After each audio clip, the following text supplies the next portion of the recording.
Hello, welcome back to my channel. My name is Chantel, but you can call me Chanty. And today I'm going to be telling you about the origins of the legend of Mulan while I get ready. This is based off of Bailey Sarian's Murder, Mystery, and Makeup Mondays and also Robert Welch's Ghost Stories and Get Ready With Me. Now, I watch their videos every Monday and thought it was just so cool that I wanted to do something like it, but in an area that I knew more about, which for me is myths, fairy tales, and legend. I have a Bachelor of Art Honors in English Literature, and through my undergrad, these stories, they were some of my favorite to dissect, so I thought it would be really cool to talk them over and get ready like Bailey and Robert do. As I was doing some research for this video, I did come across this picture, and I'm gonna try and kind of recreate that look. Thought it would be really cool. So the origins of Mulan are just a little muddled. It is believed that the actual events of this story occurred in the 4th century, and was recorded in a ballad titled The Ballad of Mulan. They've only been able to narrow down when this ballad was written to sometime in the 5th or 6th century, but the earliest written record of the ballad is within the 11th century. It's also been questioned whether Mulan actually was a person or if she's kind of a legend born out of the ballad. So the story could be dramatized or missing key elements, but unfortunately we'll never know. What we do know is there have been many poem and play adaptations, and now there are 2 Disney films, 1 animated and 1 live action, and all of them have varying degrees of like girl power moments. So I'm going to start off by reading an English translation of the earliest known recordings of the ballad, and then we're going to kind of discuss the differences of the more popularized versions of Mulan by the Disney franchise. So, the Ballad of Mulan, the sound of creaking. Mulan sits in the doorway in front of her loom. When the loom grows silent, we can only hear the sound of her sighs. Girl, who are you thinking about? Girl, who do you long for? Mulan replies, There's only one man I think about. There's only one man I long for. Last night I saw the conscription notice. The Khan is issuing a great draft. 12 volumes of battle rolls, each one with my father's name. My father has no son old enough to take his place. I, Mulan, have no older brother. I'm willing to buy a horse and saddle. I will take my father's place in battle. She buys a fine steed at the East Market, a saddle and blanket at the West Market, a bridle at the South Market, and a long whip in the North Market. At dawn, she leaves her parents' home and camps beside the Yellow River before dusk. From far away, she cannot hear the sounds of her parents calling for her, only the rushing waters of the Yellow River. She leaves the Yellow River at dawn and reaches Black Mountain before dusk. From far away, she cannot hear the sounds of her parents calling for her, only the cries of the enemy cavalry in the Yon Hills. She traveled 10,000 li. She flew over mountains and through mountain passes. The sound of a war gong pierces through the air. The winter sun shines brightly on her coat of steel, the general dead after 100 battles. The warrior returned after 10 years. They return to see the Son of Heaven. Sitting in the royal court, he unrolls the scroll of merit 12 times, giving hundreds and thousands of rewards. The Khan asks Mulan what she desires. Mulan replies, I have no need to be promoted to a prominent position. I only ask for a camel that can travel 1,000 li, that can take me back to my hometown. Her parents hear their daughter has returned. They welcome her at the entrance to the town. When elder sister hears of Mulan's return, she stands in the doorway wearing a beautiful dress. When little brother hears his sister has returned, he sharpens his knife to slaughter a pig and a lamb. Mulan speaks. I open the door to my eastern chamber and sit on the bed of my western chamber. I take off my military robes and put on my old clothes. I sit in front of the window and comb my long, flowing hair and look in the mirror as I apply my makeup. I go outside to see my comrades. They are all shocked and astounded. I would be too. We traveled together for 12 years, they say. But we never suspected Mulan was a woman. Most people tell the gender of a rabbit by its movement. The male runs quickly, while the female often keeps her eyes shut. When the two rabbits run side by side, can you really discern if I am a he or a she? And that's the end of the ballad.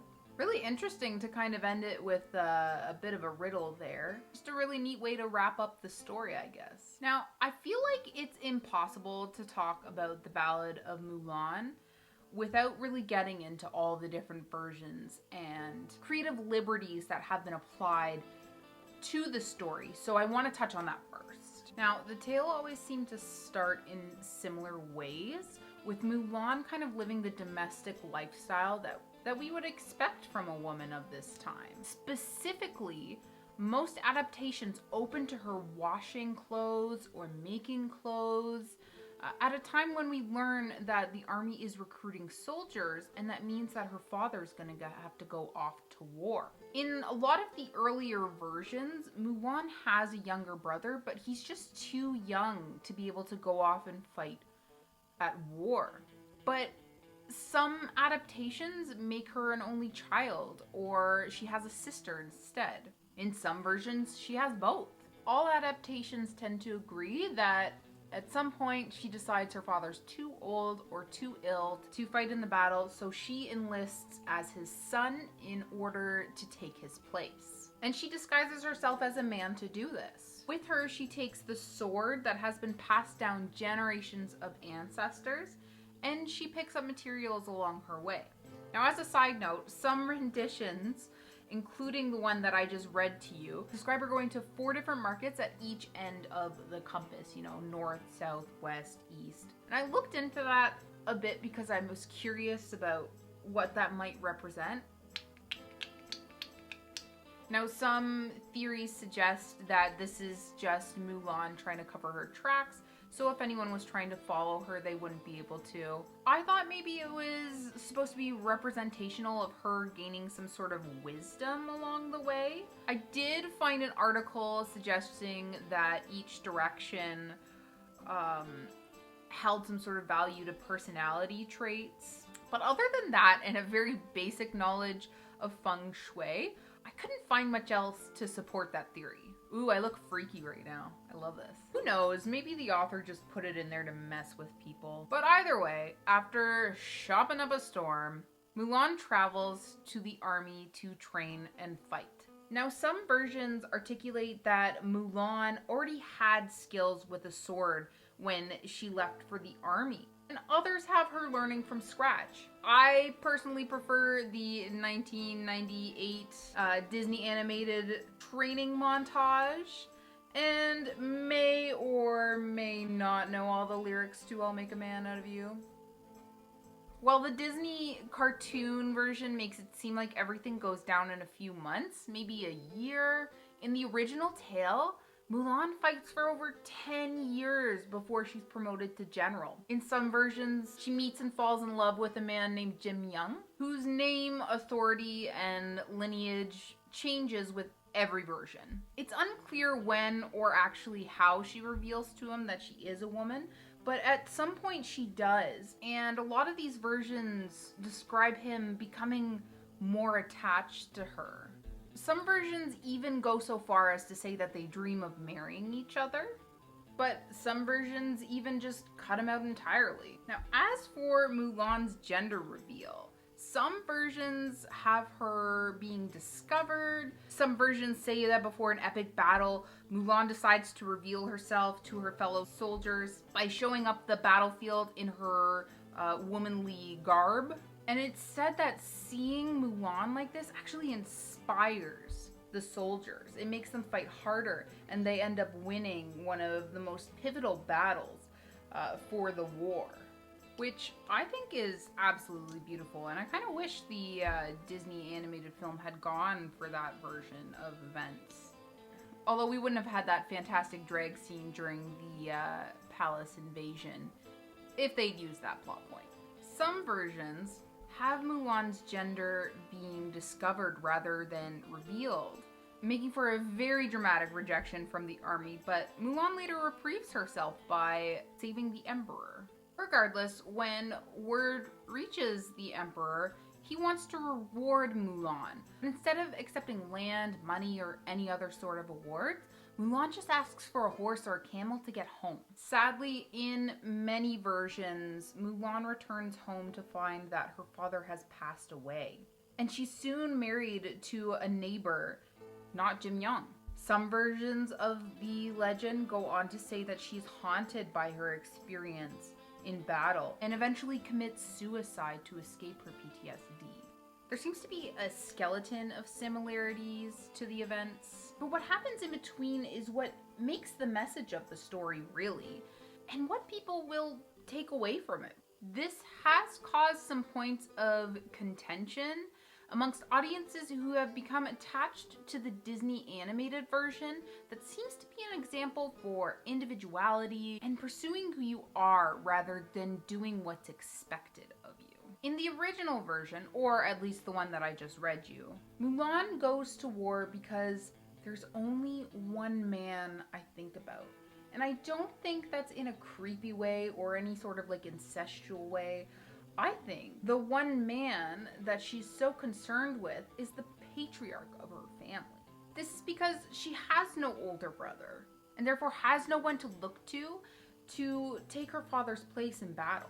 Because if Mulan's little brother had just been older, or at least old enough to go to battle in his place, Ballad of Mulan never would have been, because that's her rationale behind going. I, Mulan, have no older brother. She takes this responsibility very seriously and takes it on to herself and decides to prepare for war and is successful at it. There seems to be no hesitation in this story whether or not Mulan is capable of fighting. We don't get any of the nitty-gritty details of war or Mulan's experiences fighting, and from far away, she cannot hear the sound of her parents calling for her. It's almost as if in war, Mulan is a different person.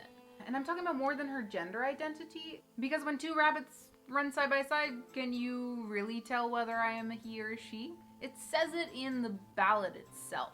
My point here is that gender, individuality, and Mulan's fighting ability aren't the focus of this story. The ballad is really focused on this kind of circular story where we have Mulan returning to her life as a woman in a household despite having opportunities and an emperor indebted to her. She initially left to save her father, or the patriarchy, and returned once she'd served long enough to be rewarded, and chooses to go back to her former life, where she's once again under patriarchal control.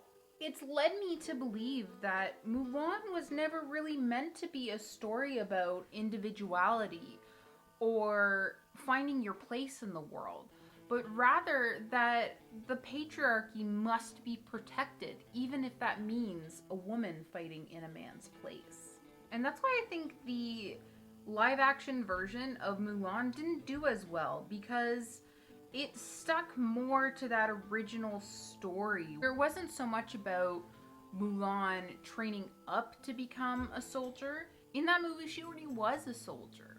But I think this latest director was really trying to bring in the elements of the old legend, and it was unsuccessful, unfortunately. Okay, I'm about to put these gems over my eye, so I'm gonna do that and then I'll be right back. Okay, I'm back. Thank you for letting me just quickly wrap this up.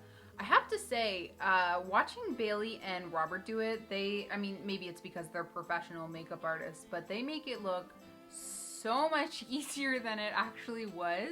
It is definitely gonna take me some practice to figure out how to nail down the timing for these videos. But this is the final look, and that was the Ballad of Mulan. Do you think I'm totally off base with this theory that Mulan is actually supposed to be a circular story and it is about maintaining the patriarchy? Let me know in the comments below if you saw the most recent version of Mulan. A lot of discussion around it have been negative because people are still holding on to that initial nostalgia of the animated film. Also, let me know what you think of this look because I super love it. It's very different from my normal style of makeup, and I feel like it's very like grungy, like I like to think this is the look that Mulan would have done if she was going to just like show up on the battlefield and blow away all of her comrades. Although she probably wouldn't have had the jewels. I don't know what makeup was like in the 4th century. So if you like this video, if you like my vibe, don't forget to like and subscribe. Thank you so much for watching, guys. Take it easy.